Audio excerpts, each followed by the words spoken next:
Bonjour et bienvenue pour une nouvelle omerta qui touche les assureurs. L'explosion inexpliquée des décès en 2025. En janvier 2025, la France a connu une hausse de la mortalité jamais vue depuis le début de la pandémie de Covid-19.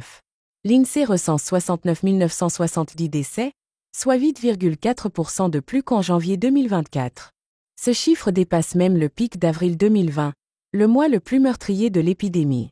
Mais quelle est la cause de cette surmortalité ? Peut-on l'imputer aux vaccinations Covid ? Officiellement, aucun lien n'est confirmé, mais les données statistiques et les alertes des assureurs sèment le doute. Voici les sources de cette analyse.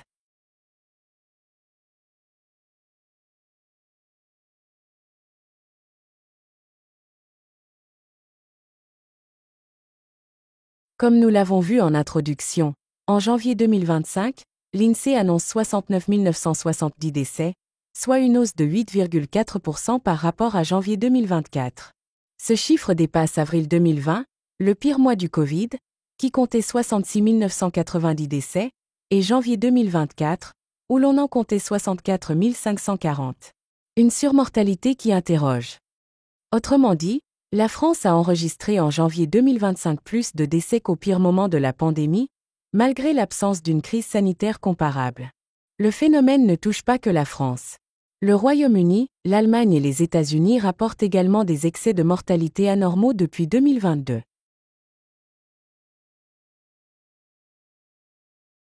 Contrairement aux vagues Covid de 2020 à 2021, qui touchaient surtout les plus de 80 ans, l'excès de mortalité en 2025 frappe des classes d'âge plus jeunes.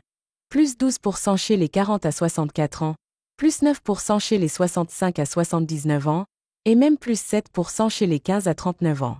Une tendance inhabituelle qui soulève des questions. Une telle répartition soulève une question troublante. Qu'est-ce qui tue soudainement des adultes en bonne santé ?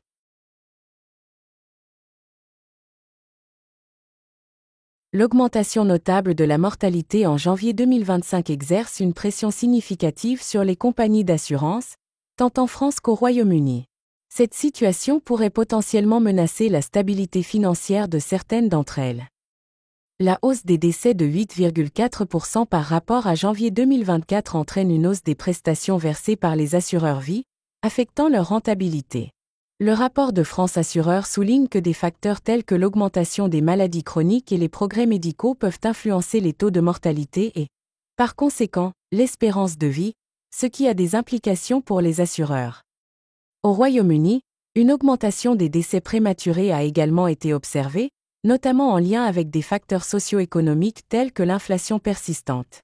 Cette situation exerce une pression accrue sur les compagnies d'assurance britanniques, confrontées à une augmentation des demandes d'indemnisation. L'augmentation de la mortalité impacte directement les assureurs. Plus de décès signifie plus de sinistres, ce qui pèse sur leur rentabilité. Face à cette nouvelle réalité, ils réévaluent les risques, entraînant une hausse des primes d'assurance. Enfin, si cette tendance se poursuit, certaines compagnies, notamment les plus fragiles, pourraient voir leur solvabilité menacée.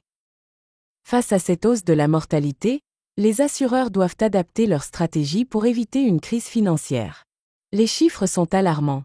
Aviva au Royaume-Uni enregistre plus 25% d'indemnisation décès depuis 2019, Legal et General subit un impact de 500 millions de livres, One America aux États-Unis voit plus de 40% de décès chez les 18-64 ans, et Swiss recumule 5 milliards de dollars de pertes en assurance vie. Un choc sans précédent pour le secteur. En France, les réassureurs comme Score indiquent que la hausse des indemnisations décès pèse sur les résultats des compagnies d'assurance, forçant une réévaluation des tarifs. Si un lien existe, il devrait se traduire par une explosion des maladies cardiovasculaires, comme les myocardites et thromboses, une augmentation des cancers agressifs, appelés turbocancers, et des données de pharmacovigilance inquiétantes.